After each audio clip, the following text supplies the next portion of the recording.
Hey, this video is on what I call regret minimization, which is a kind of a tool or a way of thinking that will help us to make better decisions and I think ultimately be happier. So I'm going to show you a quick video of Jeff Bezos talking about this, and then I'll explain some of the psychological science as well as some other stories around how we can actually make better decisions. Here you go. Went to my boss and said to him, I'm going to go do this crazy thing, and I'm going to start this company selling books online. And this is something that I had already been talking to him about in a sort of more general context. But then he said, let's go on a walk. And we went on a 2-hour walk in Central Park in New York City. And the conclusion of that was this. He said, this actually sounds like a really good idea to me. But it sounds like it would be a better idea for somebody who didn't already have a good job. And he convinced me to think about it for 48 hours before making a final decision. And so I went away and was trying to find the right framework in which to make that kind of big decision. And I'd already talked to my wife about this, and she was very supportive and said, look, you can count me in 100%. Whatever you want to do. It's true. She had married this kind of, fairly stable guy in a stable career path, and now he wanted to go do this crazy thing, but she was 100% supportive. So it really was a decision that I had to make for myself. And the framework I found, which made the decision incredibly easy, was what I called, which only a nerd would call, a regret minimization framework. So I wanted to project myself forward to age 80 and say, okay, now I'm looking back on my life. I want to have minimized the number of regrets I have. And I knew that when I was 80, I was not going to regret having tried this. I was not going to regret having wanted, trying to participate in this thing called the internet that I thought was going to be a really big deal. I knew that if I failed, I wouldn't regret that. But I knew the one thing I might regret is not ever having tried. And I knew that that would haunt me every day. And so when I thought about it that way, it was an incredibly easy decision. And I think that's a very good, it's if you can project yourself out to age 80 and sort of think, what will I think at that time? It gets you away from some of the daily pieces of confusion. I left this Wall Street firm in the middle of the year. When you do that, you walk away from your annual bonus. And that's the kind of thing then the short term can confuse you.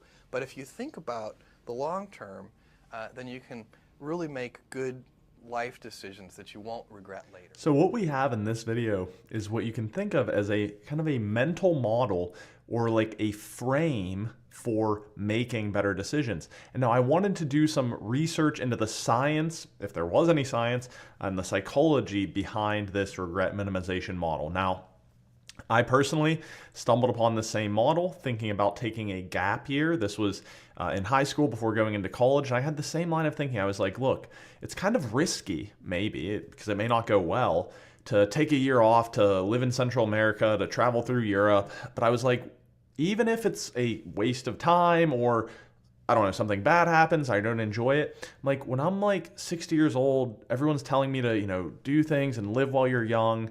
It's like when I'm 60 or 70 or 80 years old and I look back, it's like, would I ever regret like taking a year off to travel the world? Like probably not, but I may regret never having done some cool thing like that. So I kind of arrived at this and later I found this video. And so you may be like, Jackson, you're full of crap. You just stole it from Jeff Bezos.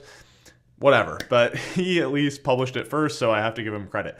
So now, there is a study I found that kind of gets at this. So this is a study titled The Temporal Pattern to the Experience of Regret, which means kind of the pattern of the timing of the experience of regret. And what they found is that research suggests like this, that people tend to regret inaction more than action. And so it kind of aligns with this regret minimization framework, but it's a little bit more specific. And that means that we tend to regret the things that we don't do more than the things that we do. So we see common regrets are things like not going to school, not investing in the business, not spending time with certain people or as much time as we would have liked. And in this study, they did kind of interviews and surveys to investigate with people. And what they found is, of course, don't get me wrong, there are times when you will do something and you will regret it. Okay, so we've all done that. But what they find is that that tends to be more short-term pain, whereas long-term, it is inaction or not doing things that leads to regrets. And then there's another piece. So that's the first piece, right? We're trying to minimize regrets. So we're thinking in terms of when I'm 60 or 70 or 80 years old, what will I regret the least when I'm making decisions right now? And now we understand a bit more detail, which is saying that we tend to regret inaction more than action. And a final piece of literature that I thought related to this that I thought would be helpful for you is, it's not a very traditional psychological study, but it's sort of a life experience sort of study. And that there was a woman named Bronnie Ware who was a palliative care nurse. Now, this is someone who specializes in taking care of people as they're in the process of dying. And she, over many years, actually kind of cataloged the top regrets of people as they passed away. And she wrote a book on this called The Top 5 Regrets of the Dying, A Life Transformed by the Dearly Departing.